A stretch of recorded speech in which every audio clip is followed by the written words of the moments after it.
नमस्कार, सिन्हा क्लासेस की इस YouTube चैनल पर मैं आप सभी का स्वागत करता हूँ। Thank you so much guys for watching my videos and giving your precious time and love to me. आज मैं आप लोगों के सामने क्लास 9 के एक और इम्पॉर्टेंट मैथमेटिक्स के क्वेश्चन को लेकर खड़ा हूँ, जो ट्रायंगल्स चैप्टर से है। आप अपनी बुक में देख सकते हैं। थ्योरम 1 फर्स्ट थ्योरम ही है, the sum of the angles of a triangle is 180 degree. सिद्ध कीजिए कि किसी त्रिभुज के तीनों कोणों का योग 180 डिग्री होता है। आप जानते हैं यूनिवर्सल ट्रूथ है, शाश्वत सत्य है। It does not matter what kind of triangle is this or that, acute, obtuse, scalene, equilateral, right angle, इससे कोई फर्क नहीं पड़ता। किसी भी ट्रायंगल के तीनों एंगल्स को जब हम इंटीरियर्स को जब हम सम करेंगे, जोड़ेंगे, तो उनका सम 180 डिग्री आएगा। क्लियर? अब देखिए, अब सवाल ये है कि प्रूव करना है इसे। होता क्या है कि मैंने कई बार क्लास में ये देखा है, ये कॉन्सेप्ट मेरा चुनने का कारण मैं आपको बताऊं कि मैंने कई बार कई जगहों पर जब मैंने क्लास ली है तो देखा है कि जब मैंने बच्चे से पूछा तो उसने बड़ी आसानी से जवाब दिया है 180 डिग्री, लेकिन जैसे ही मैंने उससे पूछा है कि बेटा जरा प्रूव करके दिखा दो, तो अब उसके फेस ऐसा वो बनाता है जैसे लगता है कि मैंने उसे मार्स पे जाने के लिए कह दिया, बेटा जरा मंगल ग्रह पे जाके आना, दिखाना मुझे। तो अब ऐसी कोई जरूरत नहीं पड़ेगी। मेरा मोटो, मेरा प्रिंसिपल आज भी वही है कि भले ही 5 मिनट अधिक चला जाए वीडियो, लेकिन इस वीडियो को देखने के बाद क्लास 9 के बच्चे के दिमाग में कुछ भी ऐसा नहीं होना चाहिए इस सम से, इस क्वेश्चन से, जो कि उसे किसी और से पूछना पड़ जाए। ओके, चलिए स्टार्ट करते हैं। What we have a triangle ABC. हमारे पास ट्रायंगल एबीसी है। मैंने टाइम बचाने के लिए पहले से बना रखा है। To prove angle 1 plus angle 2 plus angle 3 is equal to 180 degree. मेरा प्रयास है सरलतम तरीके से, जो मतलब इजीएस्ट टेक्निक हो, उससे आपको बताने का। तो उससे बताने के लिए आपको दो चीजें आनी चाहिए। देखिए बड़ा आसान है, मैं चाहूँ बड़ी आसानी से यहाँ बच के निकल लूँ, बताओ निकल लूँ, नहीं, मेरा प्रयास है कि आपके इस कॉन्सेप्ट को ही क्लियर कर दिया जाए। ओके, तो पहला है alternate interior angles. Alternate interior angles,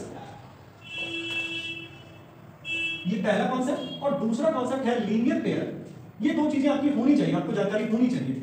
और एंगल्स फॉर्म ऑन सेम और वन साइड, जो आप समझे। ऑल्टरनेट इंटीरियर एंगल्स की एग्जैक्टली क्या हिंदी है, ये अभी थोड़ा सा रिकॉल नहीं कर पा रहा मैं। आप डिक्शनरी प्रेफर करें या हिंदी की कोई बुक देखें।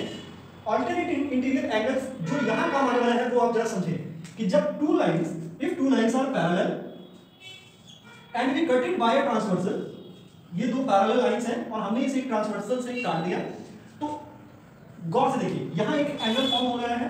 पहले तो प्रैक्टिकली ये समझिए आप अपने दिमाग में रखने के लिए कि जब भी आप ऐसा करेंगे दो जेड फॉर्म होगा, एक सीधा और एक उल्टा। गौर से देखिए, एक मैं इसकी बात कर रहा हूं, ये जेड, और एक जेड में इसकी बात कर रहा हूं। क्लियर?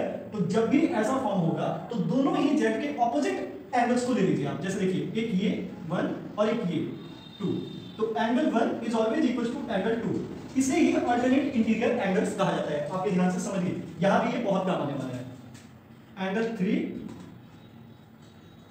एंगल 4, ठीक है, ये आप समझिए। ये इंटीरियर अंदर बन रहा है ना, ये आप गौर से देखिए, पैरेलल लाइंस के अंदर बन जाएंगे, इसलिए इसे अल्टरनेट इंटीरियर एंगल कहते हैं। अल्टरनेट इसलिए कहते हैं कि ये इक्वल है, एक दूसरे को सब्स्टिट्यूट कर सकता है, ये एक दूसरे की जगह ले सकता है। यानी ये एंगल और ये एंगल की माप हमेशा बराबर होगी। कब? जब ये लाइंस पैरेलल होंगे तब। ये ध्यान रखिएगा, इससे ये दिमाग से एकदम न जाए। इसका कॉन्वर्स भी फर्दर जब मैं आप लोगों को समझाऊंगा कुछ और वीडियोस में, इसका कॉन्वर्स भी उतना ही सत्य है जितना कि ये कॉन्वर्स होता है, इसका उल्टा। If the alternate interior angles are equal, then the lines are parallel. अगर alternate interior angle equal है तो वो lines parallel हैं जिनपे कि ट्रांसवर्सल खींचा गया है। ये ध्यान रखिएगा।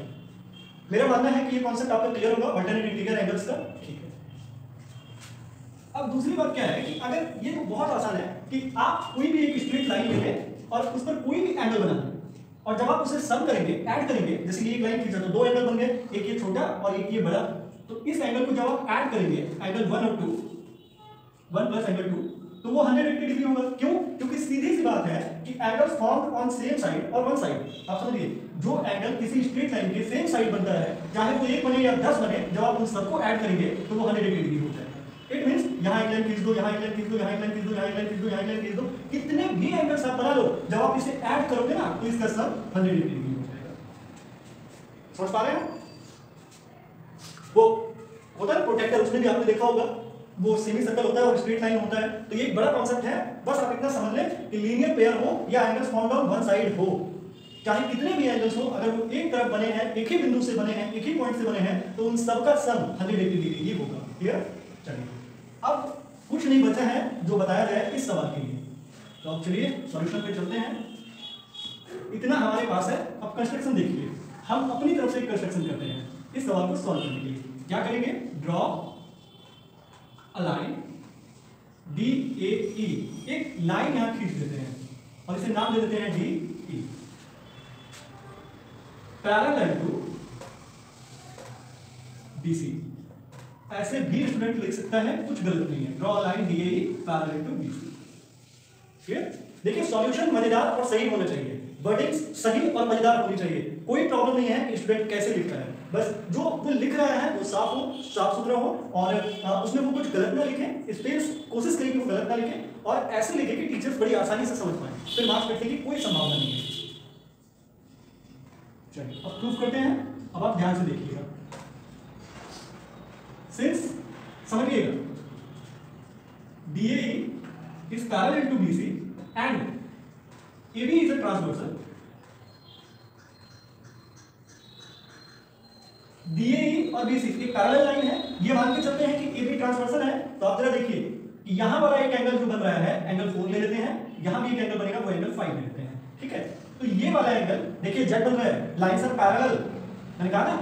तो वीडियो को आप बैक करिए, थोड़ा सा समझिए फिर आइए। ये एक Z फॉर्म हो रहा है, lines are parallel, then angle 4 is equal to angle 2। क्यों? Alternate interior angles. ये अगेन फिर देखिए, एक बार इधर और एक बार इधर। DA is parallel to BC and AC is a transversal।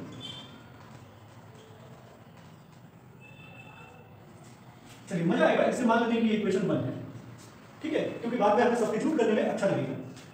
अब देखिए यहां ये भी Z फॉर्म हो रहा है, तो एंगल 5 और एंगल 3 इक्वल होंगे। मुझे पता है कि आप लोग इतने समझदार हो कि आप समझ पा रहे हो मेरी बात को।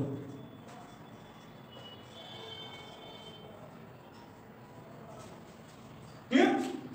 अब जरा देखिए,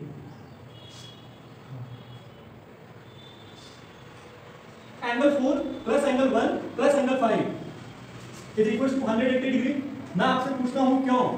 तो आप बोलेंगे कि भाई आपने तो बताया अभी कि angles form on same side of a straight line। Dot से देखिए ये एक लाइन है और इधर एक ही तरफ ये सारे एंगल बन रहे हैं, तो इसका मतलब पक्का है कि इन सबका सब 180 डिग्री होगा। क्लियर? अब आगे बढ़ते हैं। 10 सेकंड के लिए मैं बोर्ड छोड़ देता हूं, अगर आप कुछ देखना चाहते हैं, नोट डाउन करना चाहते हैं तो यू कैन।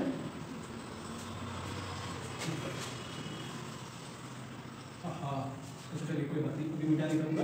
यहाँ पे मैंने क्या लिखा था? Angle 4 is equal to angle 2। अब देखिए यहाँ एंगल 4 लिखा है और हमने यहाँ लिखा है एंगल 4 एंगल 2 के इक्वल है, तो हम सब्स्टिट्यूट कर सकते हैं। एंगल 4 की जगह angle 2 plus angle 1 plus angle 5 की जगह एंगल 3 लिख सकते हैं, इज इक्वल टू 180 डिग्री। है कैसे? तो हम यहाँ हिंट में लिखेंगे फ्रॉम इक्वेशन 1 एंड 2, इक्वेशन 1 और इक्वेशन 2 से। क्लियर? अब इसे सही ढंग से सजा दें तो angle 1 plus angle 2 plus angle 3 is equal to 180 degree. And you know कि यही हमें प्रूफ करना है। एक बार में अगर आप इस वीडियो को ना समझें तो मैं फिर कहूंगा कि आप वीडियो को दोबारा देखें और प्रयास करते रहें, प्रैक्टिस करते रहें। अक्सर मेरे दादाजी एक बात मुझसे कहा करते थे कि पढ़ने के लिए जितनी मेहनत की नहीं आवश्यकता है, उससे ज्यादा कंसंट्रेशन की आवश्यकता है, एकाग्रता की आवश्यकता है। अगर एकाग्र हैं आप तो आपको समझने में दिक्कत नहीं होगी, लेकिन अगर आप एकाग्र नहीं है, आपका मन परेशान है, विचलित है, आप क्रोधित हैं, तो उस समय आप इस वीडियो को देखें ही ना, उस समय आपको कुछ नहीं समझ में आ रहा है। जल्दी मिलता हूं अगले एजुकेशनल वीडियो में। स्वस्थ रहें, सुरक्षित रहें। जय हिंद।